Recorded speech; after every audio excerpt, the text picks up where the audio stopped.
남들은 퇴직을 준비할 나이에 꿈을 이루고자 대학원에 진학한 40대 여성이에요. 얼마 전 읽은 책에 이런 글귀가 적혀 있더라고요. 과거의 잘못을 단죄하지 않는 것은 미래의 범죄에 용기를 주는 것이다. 이 글귀를 읽고 저는 용기를 얻었어요. 내 인생을 날로 집어먹은 한 인간에게 처절한 복수를 할 용기를 말이죠. 한때는 저에게도 청운의 꿈을 안고 야심차게 유학길에 올랐던 시절이 있었어요. 교수가 되겠다는 꿈이 있었거든요. 남들 앞에서 꺼내기 창피한 얘기지만 저희 집안은 대대로 돈만 있었지 공부 쪽으로는 성공한 사람이 없었어요. 집안을 통틀어 그 흔한 4년대 대학을 나온 사람이 저밖에 없을 정도로요. 그런 집안에서 명문대에 입학한 저는 별종이자 가문의 영광이었어요. 그렇다 보니 저희 부모님은 물론이고 집안 어른들도 저에 대한 기대가 상당할 수밖에 없었죠. 저 또한 기대에 부응할 자신이 있었고요. 저는 모교에서 학사학위를 딴 뒤 지도교수님의 조언대로 독일로 유학을 떠났어요. 지금은 독일도 무료 학비 제도가 많이 달라졌다고 하지만 제가 유학을 떠날 당시만 해도 독일은 모든 유학생에게 학비가 무료였기 때문에 돈 없는 학생들에게는 천국과도 같은 곳이었죠. 그렇다고 해서 제가 돈 때문에 독일로 유학을 떠난 건 아니었어요. 앞서 말했다시피 저희 집이 돈은 좀 있었거든요. 가족들의 환송을 받으면서 자신만만하게 떠난 유학길이었지만 막상 도착해보니 뭐 하나 순탄하지 않았어요. 특히 독일 대학에 들어가려면 독일어 시험을 패스해야 되는데 어학 비자가 2년밖에 안 나오기 때문에 2년 안에 반드시 시험에 패스해야 했죠. 안 그러면 입학시험도 못 보고 한국으로 돌아와야 했으니까요. 그런데 그 시험이 만만치 않더라고요. 안 그래도 제가 언어에 약한 편인데다 영어라면 모를까 낯선 독일어를 새로 익히려니 죽을 맛이었죠. 그래도 어떡해요. 주변에 학위 따기 전엔 절대 한국 땅 안 밟을 거라고 호언장담하고 왔는데 죽으나 사나 공부해서 붙어야죠. 저요, 정말 고3 때보다도 더 열심히 공부했어요. 그렇게 노력한 덕분에 1년 반 만에 제가 가려는 대학에서 요구하는 수준의 독어 성적을 따낼 수 있었어요. 대학 입학은 어학준비 과정보다는 훨씬 수월하게 합격할 수 있었어요. 이렇게 쉽게 합격해도 되나 싶었는데 나중에 보니 독일 대학은 입학에 비해 졸업이 엄청 힘들더라고요. 우리나라와는 정반대였죠. 그렇게 입학의 기쁨도 뒤로 하고 학위를 따내기 위해 이제 막 공부를 시작하려는 그때 저에게 예상치 못한 일이 생겼지 뭐예요. 공부에 박차를 가하기도 전에 어이없게 사랑에 빠지고 만 거예요. 하지만 모든 사랑이 시작될 때 누구나 그렇듯이 제 눈에는 그 남자 외에는 아무것도 들어오지 않았어요. 콩깍지가 제대로 씌인 거죠. 그 남자는 저와 같은 한국 유학생으로 집안 형편이 어려워서 독일로 유학을 온 케이스였어요. 홀어머니 밑에서 여동생 둘과 자란 그는 성공해서 가족들을 책임져야 한다는 사명 같은 게 있는 남자였어요. 한마디로 개천용 스타일이었어요. 그는 언제나 강의가 끝나기 무섭게 제일 먼저 강의실을 빠져나가곤 했어요. 처음엔 왜 저러나 싶었는데 알고 보니 학교 근처 펍에서 서빙 아르바이트를 하고 있었더라고요. 공부만 해도 벅찬 유학생활 중에 말이죠. 그렇게 번 돈으로 생활을 하고 심지어 일부는 한국으로 보내더군요. 정작 자신은 집세를 못 내서 친구 집을 돌며 더부살이를 하면서 말이죠. 제가 이 남자한테 빠진 건 어쩌면 사랑보다는 연민 때문인지도 몰라요. 이 남자를 볼 때마다 가슴이 찡한 게 구제해주고 싶었거든요. 당시 학생들은 기숙사 생활을 하거나 쉐어룸을 구해 살았는데 저 역시 스페인에서 온 유학생과 쉐어룸에서 살고 있었죠. 그런데 학기 중에 갑자기 룸메이트가 고국으로 돌아가게 되면서 새로운 룸메이트를 찾아야 할 상황이 된 거예요. 저는 당장 남자를 찾아가 공짜 빈방이 생겼다고 거짓말을 했어요. 스페인으로 돌아간 룸메이트가 이미 반년치 방값을 내고 갔다고 말이죠. 사실 너무 엉성한 거짓말이었지만 궁한 상황이었던 그는 제 말에 따라 저희 집으로 들어와 살게 되었어요. 젊은 남녀가 한 집에 살다 보니 우리는 자연스럽게 가까워지게 되었고 얼마 뒤 연인 사이로 발전하게 되었어요. 사귀고부터는 집세며 생활비를 저희 집에서 보내준 돈으로 해결했고요. 한창 젊었던 우리는 열렬한 연애를 했고 그러는 와중에 덜컥 아이가 생긴 거예요. 제 임신 소식에 저희 집에서는 당연히 난리가 났죠. 기껏 교수 만들려고 유학 보내놨더니 하필 쥐뿔도 없는 남자를 만나서 날개도 못 펴보고 꺾이게 됐다고 말이죠. 하지만 그때는 남편한테 빠져있던 때라 부모님이 뭐라고 하시든 제 귀에는 안 들어왔어요. 남편 역시 어머님께 저의 임신 사실을 알렸는데 시댁 쪽에서는 꽤 반기는 눈치더라고요. 아무래도 처가가 꽤 사는 집이니 적어도 돈 걱정은 덜게 됐다 싶었나 봐요. 게다가 타국에서 지내는 아들을 챙겨줄 여자가 생겼으니 더 그랬을 테고요. 아무튼 그렇게 우리는 부부가 되었어요. 처음엔 유학이고 뭐고 당장 돌아오라던 아빠는 그래도 자식이라고 꼬박꼬박 생활비도 붙여주셨고 임신한 딸이 혹여 제대로 못 먹고 지낼까봐 매달 한식 재료도 잔뜩 붙여주셨죠. 덕분에 저는 삼시세끼 한식을 먹어가며 무사히 아이를 낳을 수 있었어요. 그렇게 아이까지 낳고 보니 어느새 제 꿈은 저 멀리 날아가 버리더군요. 그래서 이왕 이렇게 된 거 남편이라도 반드시 교수를 만들어야겠다는 새로운 꿈을 갖게 되었죠. 책임감이 강했던 남편은 저희 친정에서 보내주는 돈으로 사는 게 미안했던지 학업과 아르바이트를 병행했어요. 아무래도 아이가 있다 보니 돈 들어갈 때가 많았거든요. 틈틈이 번역 일도 하고 방학 때는 한국 관광객들을 차에 태우고 다니며 관광 가이드 노릇도 했어요. 제 남편이지만 정말 의지 하나는 어디서도 빠지지 않을 남자다 싶었죠.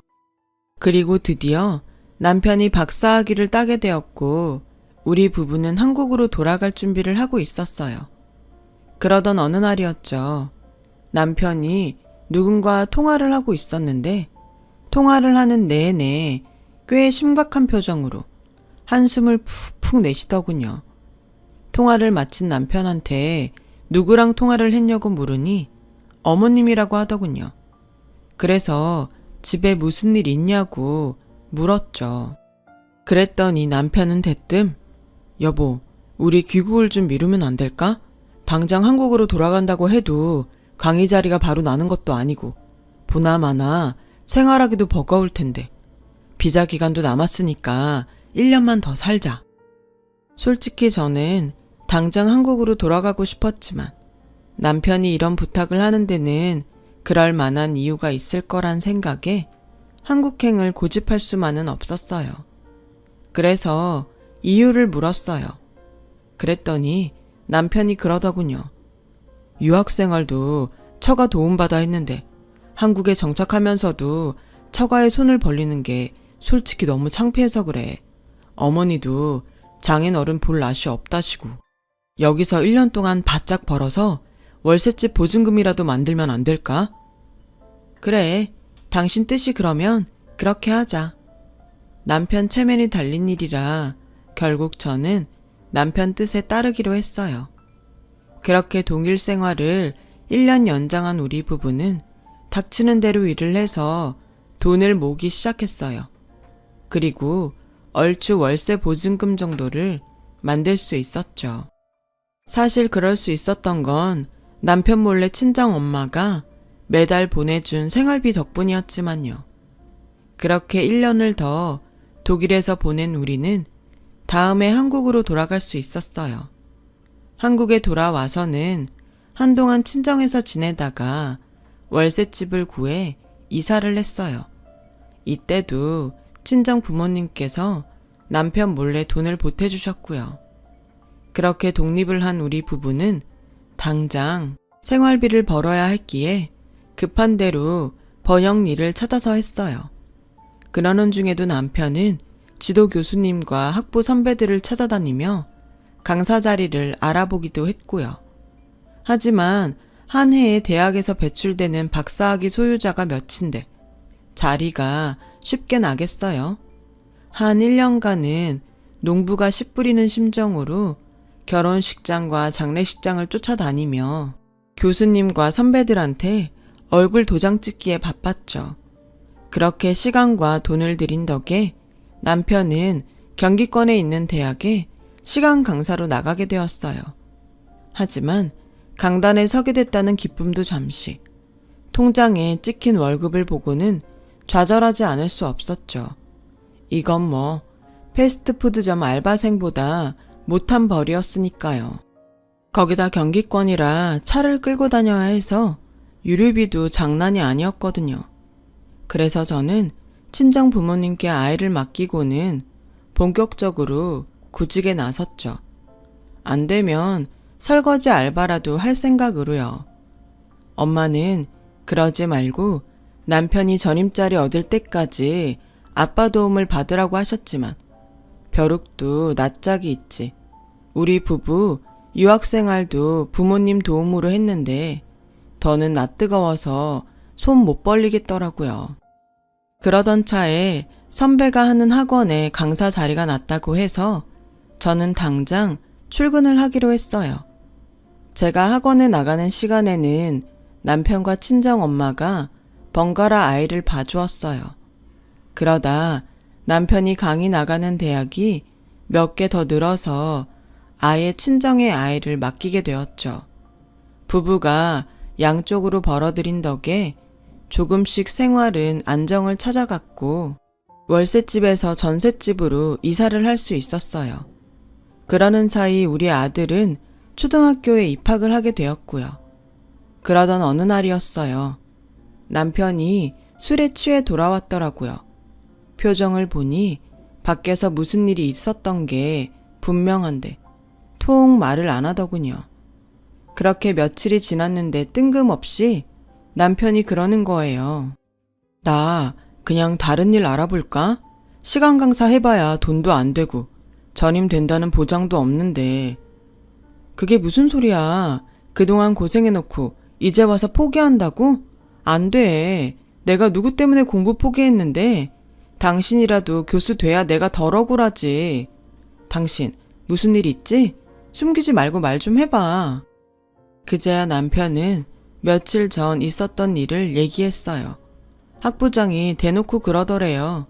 자기 딸이 이번에 시집을 가는데 남편이 의사라 혼수며 예단비가 꽤 들 것 같다고요. 처음엔 그냥 그런가 보다 했는데 말미에 이런 소리를 하더래요. 다음 학기에 전임교수 모집 공고를 낼 생각인데 모르는 사람 들이느니 자기 사람 뽑는 게 낫지 않겠냐고요. 그러면서 처가가 꽤 산다고 하던데 딸 결혼으로 돈이 궁해 그런가 요즘 같아선 자네가 그렇게 부러울 수가 없다고요. 딱 들어도 돈을 요구하는 말이었어요.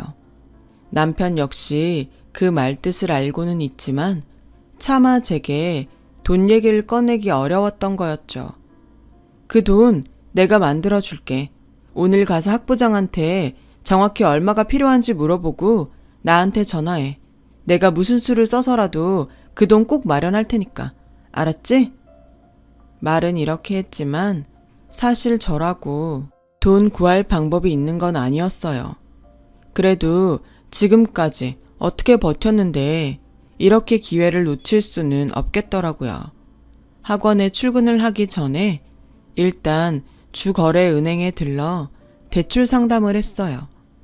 다행히 4대 보험에 가입돼 있어서 대출은 가능했지만 대출 금액은 생각보다 얼마 안 되더라고요. 그래서 어떻게 해야 하나 고민을 하는데 남편한테 전화가 왔더라고요. 뭐? 7천만 원? 아, 완전 도둑놈 씹어도 아니고 어떻게 그 큰 돈을 바래? 암튼 알았어. 돈은 어떻게든 마련할 테니까 당신은 교수 임용 약속 확실히 받아놔. 순간 눈앞이 캄캄했어요. 1, 2천만 원도 아니고 7천이라니요.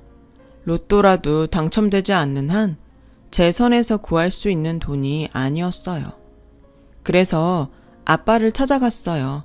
그리고는 자초지종을 설명하고 7천만 원만 해달라고 부탁드렸어요. 아빠는 한참을 말없이 생각에 잠기셨죠. 네, 그동안 널 봐서 아무 말 않고 니들 사는데 지원을 해줬다만 더는 안 되겠구나. 제 힘으로 교수 될 능력도 안 되는 놈이라면 더는 투자 못하겠다. 야비해도 할 수 없다. 이 애비는 자선사업하는 사람이 아니다. 정 그 돈이 필요하다면 이서방이 직접 와서 정식으로 차용증 쓰고 나한테 돈을 빌리라고 해. 당연히 이자도 받을 생각이다. 그러지 않으면 어림도 없어. 뜻밖이었어요.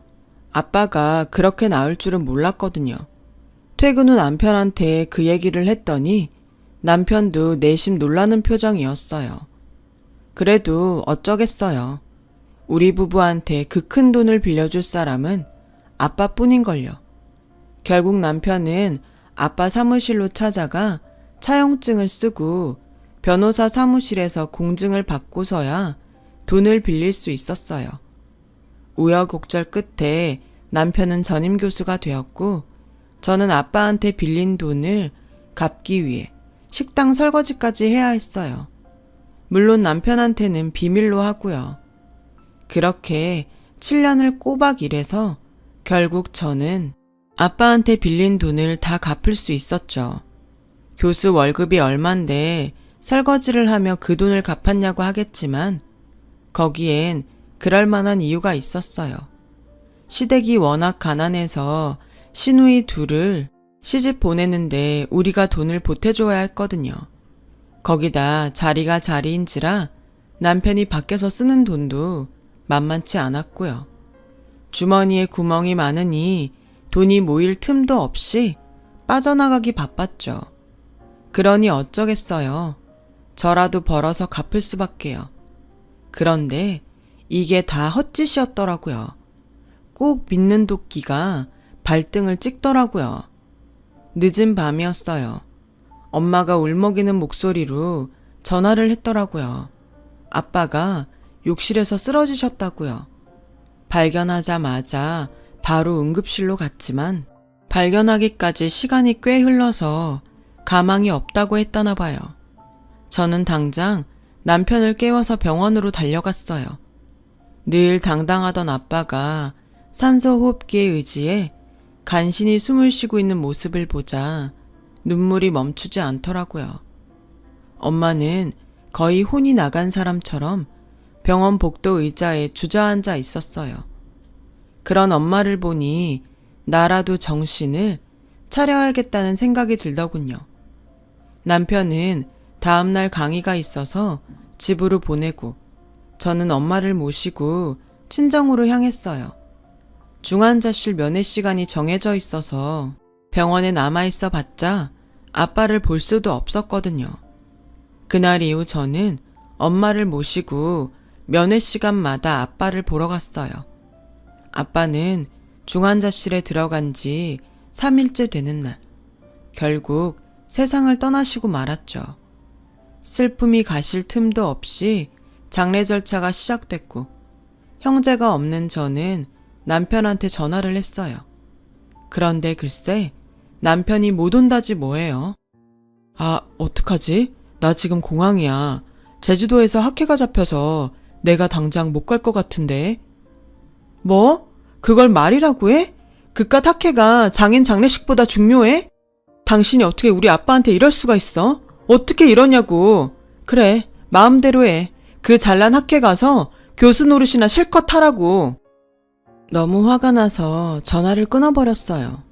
그러면서도 내심 남편이 마음을 바꿔 장례식장으로 와주기를 바랬죠. 하지만 발인 날이 되도록 남편은 장례식장에 코빼기도 보이지 않았어요. 시어머니와 시누이들도 마찬가지였죠. 괘씸한 마음을 꾹 누르고 있다가 장지에서 돌아오자마자 남편한테 전화를 했어요. 아예 전화기를 꺼놨더군요. 그래서 과 사무실에 전화를 했는데 글쎄 조교가 이러지 뭐예요. 네? 제주도 학회라뇨. 교수님 안식년 들어가셔서 일주일 전부터 학교 안 나오시는데요. 순간 망치로 머리를 세게 얻어맞은 것 같았어요. 남편한테 안식년에 대해서는 전혀 들은 적이 없었거든요. 혹시 몰라서 그 길로 시댁에 달려갔어요. 먼저 전화를 하면 피할 것 같아서 연락 없이 찾아갔죠. 그랬더니 시어머니가 제 머리에 꽂힌 장례식 핀을 보고는 놀라시면서 누가 돌아가셨냐고 묻더군요. 그이가 말 안 해요? 친정아버지 돌아가셨다고? 하긴 사위인 자식도 안 찾아온 장례식장에 자기 가족을 보낼 리가 있나. 어머님 아들 지금 어딨어요? 학교에서 안식년이라 1년간 휴가라는데 장인 장례식도 안 오고 어디 있냐고요. 악에 받친 저는 소리를 질렀어요. 그랬더니 시어머니는 뭔가 떠올랐는지 눈빛이 변하더라고요. 뭔가 알고 계시죠? 그 사람 지금 어딨어요? 말 좀 해보세요. 하지만 시어머니는 제게 아무 말도 해주지 않았어요. 그렇게 별 소득 없이 집에 들어온 저는 업체에 연락해 남편의 행방과 뒷조사를 의뢰했어요. 한 달여쯤 지났을까? 업체에서 연락이 왔더라고요. 남편은 현재 미국 보스턴에 체류 중이라고 하더군요. 그런데 그 다음 말이 충격적이었어요. 남편분 호적에 아드님 외에 따님이 한 분 더 있던데 혹시 알고 계신가요? 7년 전에 남편분 밑으로 입적됐더군요. 알고 보니 남편은 독일 유학 전에 사실혼 관계였던 여자가 있었더라고요. 독일에서 알바를 하며 돈을 붙였던 것도 시댁이 아닌 그 여자한테 보냈던 거였죠. 유학 중에 잠깐씩 한국에 들릴 때도 남편은 몰래 그 여자를 만나왔었고 독일에서 귀국을 1년 미루고 돈을 벌었던 것도 월세 보증금이 아닌 혼외 자식인 딸아이 수술비를 벌기 위해서였더라고요. 교수 임용이 되고서도 시누이들 핑계를 대고 목돈을 그 여자한테 보내왔고요. 한마디로 두 집 살림을 해온 거였죠. 내 부모 등골을 빼서 말이에요. 피가 거꾸로 솟는 것 같았어요. 이 인간을 당장 찢어 죽여도 시원찮을 판이었죠. 손이 바들바들 떨리고 배신감에 잠도 잘 수 없었어요. 맨정신으로 버티기 힘들어서 못 마시는 술도 마셔봤지만 소용이 없었죠. 머릿속에는 온통 어떻게 하면 가장 잔인한 복수를 할 수 있을까? 그 생각뿐이었어요. 그렇게 며칠을 침대 위에서 끙끙 앓다가 변호사 사무실을 찾아갔어요. 일단 법적으로 할 수 있는 모든 소송을 진행해달라고 의뢰를 했어요. 그리고는 남편한테 이메일을 보냈어요. 불륜 사실을 다 알고 있으며 당장 돌아오지 않으면 후회하게 될 거라고요. 그러자 다음 날 남편이 제게 전화를 했더라고요. 저는 일부러 받지 않았어요. 그랬더니 이틀 뒤 바로 저를 찾아와서는 다짜고짜 이혼 서류를 던지더군요. 이미 다 안다니까 긴 말하지 않을게. 양육권이랑 친권 다 줄 테니까 이혼하자. 위자료도 원하는 대로 줄게. 나 그 여자랑 못 헤어져. 당신한테는 미안하지만 당신한테도 이게 최선일 거야. 껍데기만 안고 사는 건 허무하잖아? 아주 뚫린 입이라고 말은 잘한다. 꼴의 교수 아니랄까봐 말 빠른 있네. 위자료? 받아야지. 그 전에 빚 청산부터 하자. 아빠 돌아가시면서 내가 몇 가지 유산으로 받은 게 있는데 그 중에 이런 것도 있더라. 7년 전에 네가 쓴 7천만 원 차용증. 너도 참 뻔뻔하다. 돈 빌렸을 땐 언제고 이자는커녕 원금도 한번 안 갚았니? 아주 갚을 생각도 없는 놈이 이자는 7%나 내겠다고 썼더라. 이게 7년 지났으니까 이자가 얼마야? 그 정도는 계산할 수 있지? 일단 그 돈부터 내놔. 참, 그동안 우리 집에서 끌어다 쓴 유학 시절 네 생활비며 전세 보증금도 다 털어놓고 이 집 살 때 우리 엄마가 돈 대준 것도 싹 다 적어놨으니까 빼먹을 생각 말고. 근데 이거 저거 다 갚으려면 집도 차도 다 놓고 나가야겠는데 어쩌니? 무슨 소리야. 교수 월급이 얼만데 그 돈은 다 어디다 쓰고? 아, 네 월급? 네가 그동안 니네 엄마랑 여동생들 팔아가며 목돈 챙겨간 게 얼만데 그뿐이니? 교수 품위 유지비다 뭐다? 네 입으로 들어간 돈은 또 얼만지.